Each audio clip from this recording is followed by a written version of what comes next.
Hello दोस्तों, नमस्कार, good morning. आपका स्वागत है आपके अपने चैनल में। ठीक है, तो कैसे हैं आप सब? उम्मीद है ठीक ठाक होंगे। आपका बोर्ड एग्जाम अच्छा से जा रहा होगा। ठीक है, आज है 25 तारीख। ठीक है, और आज आपका मैथमेटिक्स का पेपर यहाँ पे फिनिश हुआ है। अब हम लोग का जो 27 तारीख का पेपर है दोस्तों, वो हमारा साइंस वाला होने वाला है। ठीक है, तो दोस्तों मैं ऑलरेडी यहाँ पे जो अपने चैनल पे 1 2 3 वो यहाँ पे मॉडल सेट ऑब्जेक्टिव का मैं ऑलरेडी मॉडल सेट 1 2 3 यहाँ पे अपलोड कर चुका हूँ। अब हम लोग यहाँ पे बात करने वाले हैं ऑब्जेक्टिव मॉडल सेट 4 जो कि आपका साइंस का है। ठीक है, तो झारखंड बोर्ड का ऑफिशियल मॉडल पेपर है जो आपके एग्जाम के लिए काफी हेल्पफुल हो सकता है। तो चलिए हम लोग फटाफट इसको रिविजन करते हैं। ठीक है, तो हम लोग का अगला जो तैयारी होने वाला है दोस्तों 27 तारीख एग्जाम के लिए होने वाला है। ठीक है ना, तो चलिए फटाफट यहाँ पे हम लोग देखते हैं। अगर आप मेरे चैनल में पहली बार आए हैं तो चैनल को सब्सक्राइब कर लीजिएगा। इसी प्रकार के वीडियो को पाने के लिए नोटिफिकेशन बेल को दबा देंगे। ठीक है, चलिए तो पहला सवाल यहाँ पे है कि किसी बीम का वास्तविक एवं समान प्रतिबिंब है ना, समान साइज का जो प्रतिबिंब है प्राप्त करने के लिए हमें बीम का उत्तल लेंस के सामने कहां पर रखना चाहिए? तो फोकस दूरी की दुगनी दूरी पर रखना चाहिए। ठीक है, ये आपका फिनिश होता है। क्वेश्चन नंबर 2 देखिए यहाँ पे।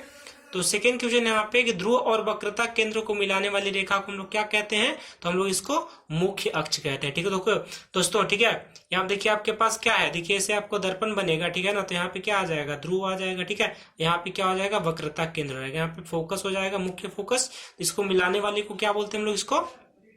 इसको इस रेखा को हम लोग बोलते हैं यहाँ पे मुख्य अक्ष बोलते हैं। ठीक है ना, क्या बोलेंगे? प्रिंसिपल एक्सिस यानी कि मुख्य अक्ष बोलेंगे। ठीक है, थर्ड नंबर क्वेश्चन पूछा गया कि दाढ़ी यानी हजामत बनाने के लिए कौन सा दर्पण का इस्तेमाल किया जाता है? तो अवतल दर्पण का इस्तेमाल किया जाता है। अवतल दर्पण आपका आंसर हो जाएगा। ठीक है, क्वेश्चन नंबर 4, उत्तल लेंस की फोकस दूरी होती है। उत्तल लेंस की फोकस दूरी क्या होती है? यहाँ पे ऋणात्मक होती है। ठीक है, अवतल दर्पण का भी ऋणात्मक होता है और यहाँ पे अवतल लेंस की फोकस दूरी क्या होती है? तो ऋणात्मक होती है।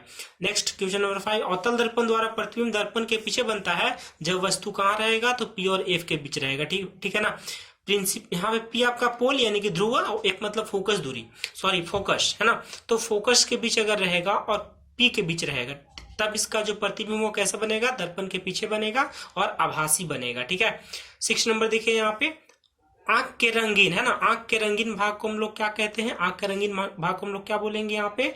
तो इसको हम लोग बोलते हैं परितारिका। क्या बोलेंगे? परितारिका, अंग्रेजी में आइरिस के नाम से जानते हैं। ठीक है, आगे हम लोग क्वेश्चन नंबर 7 की तरफ। तो क्वेश्चन नंबर 7 जो है ये आपका एग्जाम जो है दोस्तों 27 तारीख का एग्जाम होने वाला है, उसमें आपका काफी इंपॉर्टेंट है। तो फटाफट यहाँ पे आप रिवाइज करेंगे ना, ध्यान पूर्वक इसको देखेंगे। ठीक है ना, तो क्वेश्चन नंबर 7 यहाँ पे देखिए आपसे पूछा गया है कि सामान्य नेत्र का जो दूर बिंदु है कितना होता है? तो अनंत होता है। ठीक है, प्रतिदिन सूर्योदय एवं सूर्यास्त के बीच लगभग कितने मिनट का अंतर होता है? तो 2 मिनट का अंतर होता है। दृष्टि दोष मुख्यतः कितने प्रकार के होते हैं? 3 प्रकार के होते हैं। निकट दृष्टि दोष, दूर दृष्टि दोष और जरा दृष्टि दोष, 3 प्रकार का होता है। ठीक है ना, 10 नंबर क्वेश्चन देखिए यहाँ पे। 10 नंबर क्वेश्चन है किसी विद्युत बल्ब का अनुमानता कितना है? 220 और 220 वोल्ट और कितना दिया गया यहाँ पे?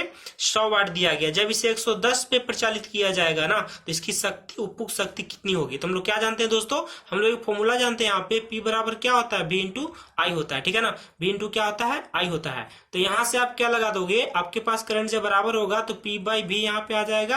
तो P बाई V क्या हो जाएगा? कॉन्स्टेंट। तो यहाँ पे लगा दोगे आप P1 by V1 is equal to P2 by V2। ठीक है ना, तो यहाँ पे देखिए पहला P1 कितना आपके पास? देखिए यहाँ पे देखिए आपके पास 100 है तो ये कितना है? 220 है। x मान लोगे, इसका 110 हो गया। 110 से 2 बार में कटेगा, 2 से 50 बार में कटेगा, मतलब आपका आंसर आ गया 50। ठीक है ना, आपको ये फॉर्मूला लगा देना है, आपका आंसर कितना हो गया? 50 वाट हो गया। आप सीधा सीधा देखो, जब 220 वोल्ट था है ना, 220 वोल्ट था तो ये 100 वाट था। अब 220 वोल्ट आधा हो गया, ये कितना? 110 हो गया। शॉर्ट तरीका बता रहा हूं, तो ये भी आधा कितना हो जाएगा? 50 हो जाएगा। 50 वाट आंसर हो गया। ठीक है, क्वेश्चन नंबर देखो यहाँ पे 10 आपका फिनिश होता है। 11 नंबर यहाँ पे देखो कि एक आपके पास जो यहाँ पे लिखा गया है कि 1 कूलम आवेश में कितने इलेक्ट्रॉन होते हैं? तो इसके लिए फॉर्मूला आता है दोस्तों Q बराबर N इंटू ई होता है। ठीक है ना, तो E यहाँ पे क्या है? E का मतलब होता है 1.6 इंटू 10⁻⁻19 कूलम होता है। ठीक है, और Q यहाँ पे क्या होता है?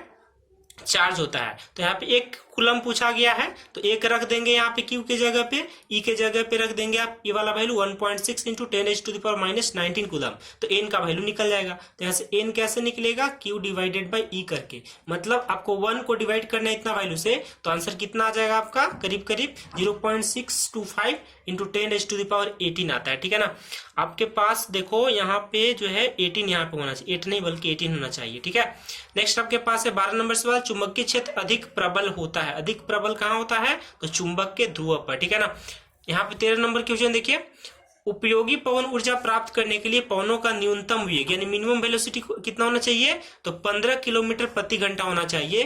तो इस प्रकार का एक फेमस एग्जांपल है डेनमार्क। डेनमार्क में सबसे ज्यादा यहाँ पे जो है पवन चक्कियां चलाई जाती है, पवन ऊर्जा वहां पे उत्पादन किया जाता है, ठीक है ना। तो मिनिमम यानी कि न्यूनतम कितना होना चाहिए वेग? तो पवनों का वेग 15 किलोमीटर पर आवर कम से कम होना ही चाहिए, ठीक है। तो दोस्तों यहाँ पे आपका 13 नंबर सवाल फिनिश होता है। आगे बढ़ते हैं सवाल नंबर 14 की तरफ, ठीक है। तो 14वें सवाल को आप यहाँ पे देखोगे, इसमें आपसे क्या पूछा गया है कि अम्ल एवं क्षारक के बीच अभिक्रिया को क्या बोलते हैं? आप यहाँ पे ये बोलते हैं हम लोग उदासीनीकरण अभिक्रिया यानी कि न्यूट्रलाइजेशन। अम्ल और क्षारक जब अभिक्रिया करेगा दोस्तों तो क्या बनता है? लवण तथा जल का निर्माण होता है। तो इसको हम लोग क्या बोलते हैं? उदासीनीकरण अभिक्रिया कहते हैं, ठीक है। नेक्स्ट, शाक सब्जियों का विघटित होकर कंपोस्ट बनना किस प्रकार का अभिक्रिया है? तो ऊष्माक्षेपीय अभिक्रिया है यानी कि एक्सोथर्मिक रिएक्शन। ये क्या हो जाएगा आपका? एक्सोथर्मिक रिएक्शन, ठीक है ना, एक्सोथर्मिक रिएक्शन, ठीक है। क्वेश्चन नंबर यहाँ पे आ जाए हम लोग 16 की तरफ। तो 16 नंबर सवाल है दोस्तों यहाँ पे कि आपका एक दिया गया यहाँ पे बेरियम आयोडाइड और सोडियम सल्फेट, ठीक है ना, अभिक्रिया करेगा तो barium sulphate plus sodium iodide बना रहा है। तो देखकर ही पता चल रहा है आपका डबल डिस्प्लेसमेंट है। ये किस प्रकार का रिएक्शन है? डबल डिस्प्लेसमेंट यानी कि द्विविस्थापन, ठीक है। 17 नंबर सवाल, उदासीनीकरण अभिक्रिया से क्या प्राप्त होता है? तो अभी मैंने बताया लवण और जल दोनों प्राप्त होता है, तो लिखोगे यहाँ पे दोनों। ऑप्शन सी बिल्कुल सही जवाब हो गया, ठीक है ना, सॉल्ट प्लस वाटर, ठीक है। नेक्स्ट देखिए यहाँ पे 18 नंबर सवाल, पदार्थ ABCD का पीएच मान दिया गया है।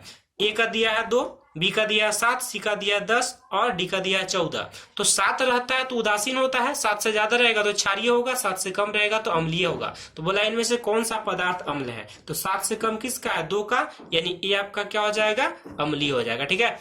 19 नंबर, एंटासिड का उदाहरण क्या है? मिल्क ऑफ मैग्नीशिया भी होता है, बेकिंग सोडा भी होता है, मतलब ए और बी दोनों हो गया, ठीक है ना। नेक्स्ट सवाल नंबर 20 यहाँ पे देखोगे आप, कौन सा पदार्थ, ठीक है, कौन सा पदार्थ क्लोरीन से अभिक्रिया करके विरंजक चूर्ण बनाता है? तो मैं यहाँ पे अभिक्रिया आपको लिख देता हूँ, ठीक है। यहाँ पे क्या लिखा हूँ? कैल्शियम ऑक्सीक्लोराइड जब क्लोरीन के साथ अभिक्रिया करेगा तो क्या बनेगा? कैल्शियम, यहाँ पे देखिए कैल्शियम हाइड्रोक्साइड, सॉरी मैंने कैल्शियम ऑक्सीक्लोराइड बोल दिया। यहाँ पे आपका स्लैक लाइम होगा, बुझा हुआ चूना रहेगा, ठीक है ना। तो कैल्शियम हाइड्रोक्साइड जब क्लोरीन के साथ अभिक्रिया करेगा तो यहाँ पे क्या बनाएगा आपका? ब्लीचिंग पाउडर यानी कि विरंजक चूर्ण बनाएगा। और प्लस साथ में क्या निकलेगा? यहाँ से HCl निकलेगा, ठीक है ना। यहाँ से क्या निकलेगा? HCl निकलेगा, ठीक है दोस्तों। तो आपका सही आंसर क्या हो जाएगा? यहाँ पे आपका सही आंसर हो जाएगा स्लैक लाइम। क्विक लाइम नहीं करेंगे आप, स्लैक लाइम करेंगे, ठीक है। तो सवाल नंबर 20 आपका होता है फिनिश। आगे बढ़ते हैं सवाल नंबर 21 की तरफ। तो 21 नंबर सवाल यहाँ पे देखिए, आपसे पूछा गया है कि कांसा मिश्र धातु है। कांसा किसका मिश्र धातु है? तो कॉपर तथा टीन का। एसन किसका होता है? टीन का होता है, ठीक है ना। तो टीना प्लस कॉपर मिला दोगे तो क्या बनेगा? कांसा बनेगा, ठीक है। चाकू से आसानी से किसको काट सकते हैं? सोडियम को काट सकते हैं। सोडियम एक ऐसा धातु है जिसको आसानी से हम लोग काट सकते हैं, ठीक है ना।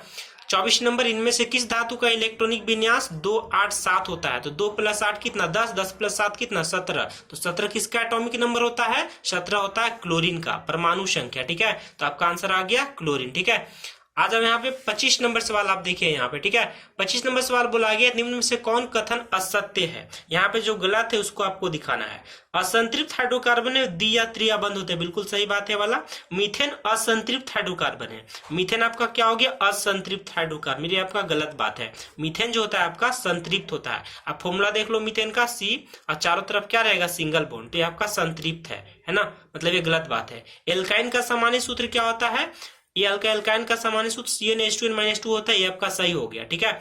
एल्काइन का सामान्य सूत्र जब ये वाला होता है तो ये तो हो ही नहीं सकता, मतलब ये भी गलत है। देखिए दोस्तों, आपको यहाँ पे जो आपका 2 गो है, देखिए ये भी आपका गलत है, ये भी गलत है, बी भी गलत है, डी भी गलत है। एल्काइन का सामान्य सूत्र इतना जो है आपका नहीं होता, मतलब ये भी गलत है। ये तो आपका अल्केन है, ये आपका अल्केन का है, ठीक है ना। आपका किसका है? अल्केन का, ठीक है। बेंजीन का उदाहरण क्या होता है? यहाँ पे C6H6। बेंजीन का, सॉरी उदाहरण नहीं, अनुसूत्र, मोलिकुलर फॉर्मूला कितना होता है? C6H6 होता है, ठीक है ना। आगे बढ़ते हैं हम लोग सवाल नंबर 27 की तरफ। तो क्वेश्चन नंबर 27 आप देखिए, इसमें क्या पूछा गया? इनमें से कौन तत्व उपधातु नहीं है, मतलब मेटलॉइड नहीं होता है? तो आंसर क्या हो जाएगा? हाइड्रोजन, ठीक है। पाइरुवेट के विखंडन से यह क्या CO2 H2 तथा ऊर्जा देता है, और यह क्रिया होती है, ठीक है ना। यह क्रिया कहाँ पे होती है? तो यह क्रिया माइटोकॉन्ड्रिया में होती है, ठीक है। 29 नंबर सवाल देखेंगे आप। ठीक है, कि पौधों में वाष्प उत्सर्जन कहाँ पर होता है, किस भाग में होता है। ठीक है, तो पौधों में वाष्प उत्सर्जन कहाँ होता है, पत्तियों में होता है, मतलब लीव्स में होता है। ठीक है ना, पत्तियों में होता है। ठीक है, तो 28 नंबर सवाल हमारा हो जाता है फिनिश यहाँ पे, और 28 ने 29 सवाल फिनिश हो गया। ठीक है, आपका 29 नंबर सवाल था, आपका फिनिश हो गया। आगे बढ़ते हम लोग सवाल नंबर 30 की तरफ। ठीक है, तो सवाल नंबर 30 आप यहाँ पे देख लीजिए, आपसे पूछा गया है कि अमाशय में कौन सा एंजाइम पाया जाता है यहाँ पे। ठीक है, तो लाइव पेज हम लोग लिखेंगे। उसके बाद 31 देखिए यहाँ पे कि दो तंत्रिका के मध्य खाली स्थान को हम लोग क्या बोलते हैं, तो सिनेप्स कहते हैं। ठीक है ना, 31 नंबर सवाल आपका फिनिश होता है। आगे बढ़ते हैं सवाल नंबर 32 की तरफ। ठीक है, तो फल को पकाने के लिए कौन सा यहाँ पे, तो यहाँ पे क्या लिखेंगे, साइटोकाइनिन। क्या हो जाएगा आंसर, साइटोकाइनिन। 33 नंबर मलेरिया परजीवी का नाम है किस तरह का, तो एक हो गया प्लाज्मोडियम। 33 का सही आंसर क्या हो गया, प्लाज्मोडियम। 34 नंबर निम्न में से कौन मादा जनन तंत्र का भाग नहीं है। अंडाशय मादा जनन तंत्र होता है। ठीक है, गर्भाशय भी मादा जनन तंत्र होता है, डिंब वाहिनी भी मादा जनन तंत्र होता है। शुक्रवाहिका क्या होता है, पुरुष में पाया जाता है। ठीक है ना, ये क्या पाया जाता है, पुरुष में, जो कि स्पर्म यानी कि शुक्राणु को जो है यहाँ पे ट्रांसफर करता है इस माध्यम से। ठीक है ना, तो एक तरह का एक नलिका होती है। तो शुक्रवाहिका जो है वो जनन तंत्र किसका होता है, पुरुष का होता है। ठीक है ना, नर का होता है। तो ये आपका मादा जनन तंत्र नहीं है, तो 34 का सही आंसर हो गया। ठीक है, 35 नंबर सवाल में ये यहाँ पे 35 नंबर सवाल में आपसे पूछा गया है कि मानव शरीर में किसी सामान्य कोशिका में गुणसूत्र की संख्या कितना युग्म होता है। युग्म का मतलब होता है जोड़ा, तो कितना होता है, 23 जोड़ा होता है। ठीक है ना, मानव के स्त्रीलिंग में लिंग सूत्र होते हैं। स्त्रीलिंग में क्या होता है, स्त्री मतलब लेडीज में ना, तो लेडीज यानी फीमेल, तो फीमेल में क्या होता है, एक्स होता है। अगर पुरुष पूछता तो एक्स वाई आंसर हो जाता है। ठीक है ना, लेकिन महिला पूछा है तो यहाँ पे क्या हो जाएगा, लिंग सूत्र, ये हो जाएगा एक्स। ऑप्शन ए आपका बिल्कुल सही जवाब हो गया। ठीक है, चलिए 36 सवाल हमारा फिनिश हो चुका है। आगे बढ़ते हम लोग 37 नंबर सवाल की तरफ। ठीक है ना, तो 37 नंबर सवाल यहाँ पे देखो, 37 नंबर सवाल में क्या पूछा गया है कि निम्न में से जैव अनिम्नीकरणीय है कौन है, तो डीडीटी होता है एक तरह का। ठीक है, पेड़ पौधे जंतु तथा सूक्ष्म जीव पर्यावरण के कैसे घटक होते हैं, तो जैविक घटक होते हैं। ये देखिए, इसमें जीव होता है, इसमें भी जीव होता है, ये सब में जीव होता है, इसीलिए कैसे घटक है, ये जैविक घटक है। ठीक है दोस्तों, चलिए हम लोग यहाँ पे आगे बढ़ते हैं सवाल नंबर आपका 39 की तरफ। तो 39 नंबर सवाल यहाँ पे है कि ऊर्जा का गैर पारंपरिक, ठीक है ना, गैर पारंपरिक स्रोत क्या है हमारा, तो लिखेंगे पवन ऊर्जा। क्या लिखेंगे, पवन ऊर्जा। मतलब पारंपरिक क्या, पहले से हम लोग विद्युत ऊर्जा, पेट्रोलियम, कोयला का इस्तेमाल पहले से करते आ रहे हैं, तो ये आपका क्या हो जाएगा, पारंपरिक हो जाएगा। ठीक है ना, जबकि ऊर्जा का गैर पारंपरिक पूछा गया है तो सही जवाब क्या हो जाएगा, पवन ऊर्जा हो जाएगा। ठीक है, नेक्स्ट आपके पास है कुल जल संचयन की एक पुरानी योजना कहाँ पे पाई जाती है, तो राजस्थान में पाया जाता है। ठीक है, ऐसे अलग अलग जगह पे पाई जाती है, लेकिन सबसे ज्यादा किस प्रदेश में उपयोग किया जा रहा है, यहाँ पे राजस्थान में। ठीक है, तो 40 नंबर सवाल हमारा यहाँ पे फिनिश होता है। आगे हम लोग यहाँ बढ़ते हैं। अच्छा, एक सवाल आपका छूट गया था, 21 नंबर। ठीक है ना, तो 21 नंबर सवाल छूट गया तो 21 नंबर सवाल हम लोग यहाँ पे कवर कर लेते हैं। जो आपसे पूछा गया कि उभयधर्मी ऑक्साइड क्या होता है। ठीक है ना, उभयधर्मी ऑक्साइड क्या होता है, मतलब एम्फोटेरिक। अंग्रेजी में आप क्या बोलोगे इसको, एम्फोटेरिक ऑक्साइड। ठीक है, क्या बोलोगे, एम्फोटेरिक ऑक्साइड। मतलब उभयधर्मी ऑक्साइड का उदाहरण है तो एल्युमिनियम ऑक्साइड भी होता है, जिंक ऑक्साइड भी होता है, तो ऑप्शन सी हो गया दोनों। ठीक है दोस्तों, तो यहाँ पे हमारा 40 का 40 सवाल होता है फिनिश। ठीक है, तो आज दोस्तों हम लोगों ने यहाँ पे क्या फिनिश किया हुआ है, साइंस, जो कि आपका 27 तारीख का झारखंड बोर्ड में पूछा जाने वाला है। ठीक है ना, तो साइंस का हम लोग यहाँ पे दोस्तों आज हम लोग कौन सा मॉडल पेपर यहाँ पे जो है चौथा नंबर फिनिश कर चुके हैं। ठीक है,